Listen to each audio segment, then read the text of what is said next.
प्राची चले गए अपना सामान पैक करके घर छोड़कर हमेशा के लिए कॉली हाउस से आधी रात को बाहर। जी हाँ दोस्तों, कुमकुम भाग्य के आने वाले धमाकेदार एपिसोड में जब प्राची को घर से बाहर निकालने के रिया आलिया से फोन पर बात करी होगी, तभी रणबीर रिया की बातें सुन लेगा और रणबीर के दिल में प्राची के साथ कुछ हुआ तो नहीं इसके लिए डर बैठ जाएगा। जिस वजह से जब रणबीर प्राची के कमरे में जाएगा और प्राची के सामने गिड़गिड़ाते हुए कहेगा कि प्राची तुम्हें कुछ रिया ने कहा, प्लीज बताओ मुझे रिया ने तुम्हें क्या कहा। तब यह सुनकर प्राची शाहना को कहेगी, शाहना इसे कहो यहाँ से चले जाए, मुझे किसी को कुछ बताने की जरूरत नहीं है, मैं खुद अपनी प्रॉब्लम सॉल्व कर लूंगी। तब यह सुनकर रणबीर कहेगा, प्रॉब्लम क्या हुआ प्राची, तुम मुझे प्लीज बताओ, तुम जो बोलोगी वो मैं करने के लिए तैयार हो, प्लीज प्राची एक बार कहो तो सही। तब यह सुनकर प्राची कहेगी, यहाँ से चले जाओ और मेरे सामने ये नाटक ये दिखावा करने की कोई जरूरत नहीं है, क्योंकि मैं तुम्हारे बारे में सब कुछ जानती हूँ और मुझे अब क्या करना है ये भी मुझे अच्छे से पता है, इसलिए प्लीज रणबीर मैं तुम्हारे सामने हाथ जोड़ती हूँ, यहाँ से प्लीज चले जाओ।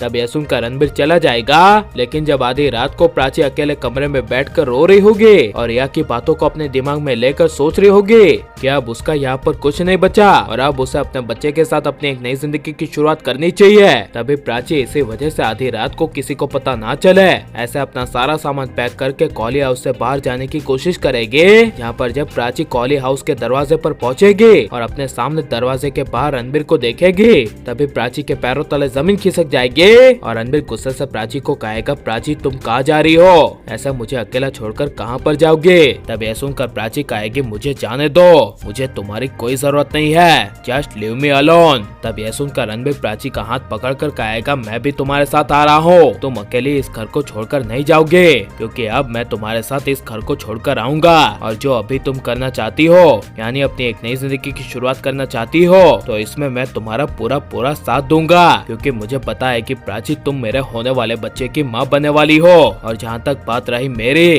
तो तुम ये समझती हो ना कि रिया के पेट में जो बच्चा है वो मेरा है, ऐसा प्राची पॉसिबल ही नहीं है, क्योंकि रिया के पेट में जो बच्चा है वो कहीं ना कहीं मुझे लग रहा है कि वो सिड का है। यह सुनकर प्राची के पैरों तले जमीन खिसक जाएगी और प्राची गुस्से से रोती हुई कहेगी, तो वो क्या था, उस दिन तुम रिया के साथ सोए थे ना। तब यह सुनकर रणबीर कहेगा, हाँ मैं सोया था, लेकिन मेरे साथ रिया सोई थी वो मुझे नहीं पता, क्योंकि मैं नशे में था और इतना भी नशे में नहीं था कि आसपास क्या चल रहा है वो मुझे पता ही ना चले। और ये तुम बात करी हो कि मैं रिया के साथ सोया था इसलिए रिया प्रेग्नेंट है, तो तुम तुम्हारा देखो ना, मैं तुम्हें सिद्धार्थ के साथ सोते हुए देखा था, तो इसका मतलब ये तो नहीं ना कि तुम्हारे पेट में सिड का बच्चा है। नहीं प्राची, मेरी तुम्हारी जैसी घटिया सोच नहीं है, मैं ये सब नहीं सोचता। यह सुनकर प्राची के पैरों तले जमीन खिसक जाएगी और प्राची कुछ बोल नहीं पाएगी। जिसके बाद जब रणबीर प्राची का हाथ पकड़ के सामान के साथ घर के बाहर जा रहा होगा, तभी प्राची पल्लवी, विक्रम और पूरे परिवार के लिए रणबीर को उसके घर से कहीं दूर जाने नहीं देगी और कहेगी, मैं तुम्हारे परिवार से दूर होने की वजह नहीं बनना चाहती, इसलिए तुम पूरे परिवार के सामने खुद से फैसला लो कि तुम्हें अब क्या करना है। ये सुनकर रणबीर रुक जाएगा और लेकिन आप प्राची रणबीर को एक देखना चाहते हैं क्या नहीं, और यहाँ की असली सच्चाई रणबीर के सामने आ जानी चाहिए क्या नहीं, और प्राची को रणबीर का घर छोड़कर अकेले अपने बच्चे के साथ अपनी एक नई जिंदगी की शुरुआत करनी चाहिए क्या फिर रिया से बदला लेना चाहिए। ये सब हमें कमेंट में जरूर बताएं और आप लाइक और सब्सक्राइब करें।